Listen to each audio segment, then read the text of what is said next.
més no, per què decideixes un dia dedicar-te al món de la cooperació? És una mica vital i una mica casualitat. Bueno, Cooperació Activa al Camp de Tarragona està formada principalment per persones de la diàspora senegalesa. Treballem bàsicament aquí temes d'interès del col·lectiu.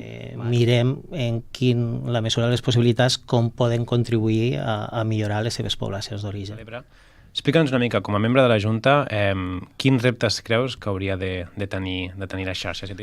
En aquest context, la xarxa és una oportunitat. És important que les entitats s'apropin a la xarxa per fer aquesta força de ficar en comú, de ficar en valor que hi ha entitats del territori que fem cooperació, que volem fer cooperació. És a dir, si donem diners o fem coses entre altres països, però no canviem les relacions de poder, ni els efectes negatius que té la nostra societat sobre aquestes altres societats, doncs realment no aconseguirem poca cosa. L'imaginari s'ha d'obrir a l'alteritat.